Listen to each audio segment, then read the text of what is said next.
Bonjour et bienvenue. Aujourd'hui, on va s'intéresser à une découverte assez surprenante qui pourrait bien changer la façon de gérer les douleurs aux jambes quand on marche. Et si la solution pour aller plus loin, ce n'était pas d'éviter la douleur, mais au contraire, d'aller la chercher un peu? Allez, c'est parti, on décortique ça ensemble. Voilà le programme. On va commencer par identifier cette fameuse douleur et la maladie qui se cache derrière, l'AOMI. Ensuite, on plongera au cœur d'une étude qui a tout changé en comparant deux manières de marcher. Vous allez voir, les résultats débouchent sur un tout nouveau conseil médical. Et on finira par quelques repères pour savoir quand il faut consulter. Alors, commençons par le début. Tout part d'un symptôme très reconnaissable, une douleur qui agit un peu comme un signal d'alarme. On parle bien de cette sensation, une espèce de crampe ou de serrement très intense qui débarque après quelques minutes de marche et qui, littéralement, oblige à s'arrêter.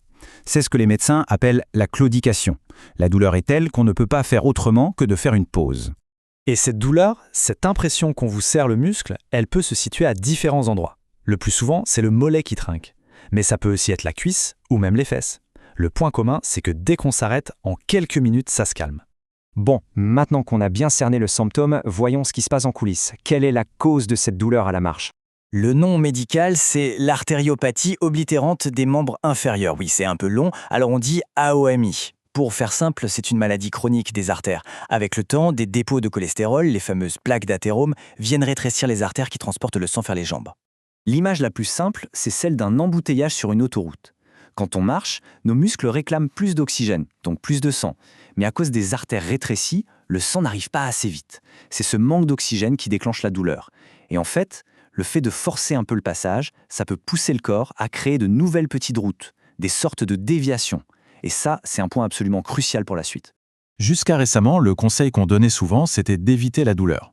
Sauf qu'une étude américaine a complètement rebattu les cartes et bousculé toutes les certitudes sur le sujet. Des chercheurs ont donc mis en place un essai clinique assez costaud, appelé LIGHT, avec 264 patients.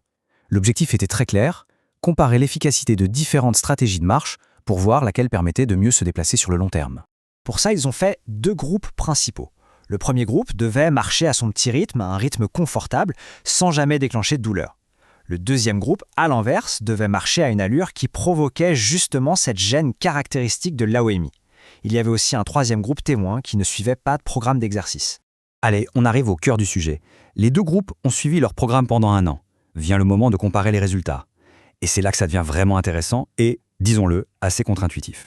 Spontanément, on se dirait que marcher en douceur, sans jamais se faire mal, c'est forcément la meilleure approche, non? Forcer quand on a mal, ça semble être une mauvaise idée. Eh bien, préparez-vous parce que les résultats disent exactement l'inverse. Le chiffre qui résume tout, c'est celui-ci. Au bout d'1 an, le groupe qui marchait jusqu'à ressentir la gêne avait amélioré sa vitesse de marche de plus de 16 pieds par minute. Ça correspond à environ 5 mètres de plus par minute. Ça ne paraît peut-être pas énorme comme ça, mais au quotidien, c'est une différence qui change la vie. Ce graphique est vraiment parlant.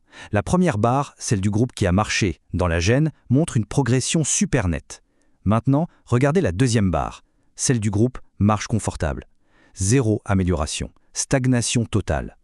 Quant au groupe qui ne faisait pas d'exercice, leur capacité a même un peu baissé. C'est sans appel. Le point essentiel à retenir, il est là.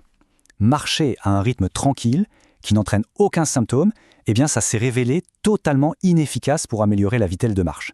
C'est une conclusion qui va vraiment à l'encontre de ce que beaucoup de gens pensaient. Bon, face à des preuves aussi flagrantes, la question est simple. Qu'est-ce qu'on doit en conclure? Quel est le nouveau conseil à donner? La conclusion des auteurs de l'étude est on ne peut plus claire. Ils le disent noir sur blanc. Les médecins devraient recommander à leurs patients de marcher à une cadence qui provoque la gêne dans les jambes. Ce n'est plus marcher, mais marcher jusqu'à ce que ça tire un peu. Ça change tout. La gêne n'est plus vue comme un signal d'arrêt, mais plutôt comme la preuve que le corps est en train de travailler, de s'adapter, de créer ces fameuses nouvelles routes pour le sang. Bien sûr, c'est plus difficile, ça demande un effort, mais c'est précisément cet effort qui paie et qui permet de progresser. Alors, attention quand même, il ne s'agit pas de faire n'importe quoi tout seul dans son coin. Cette approche doit être encadrée. Et avant toute chose, il faut savoir reconnaître les signes qui nécessitent d'aller consulter.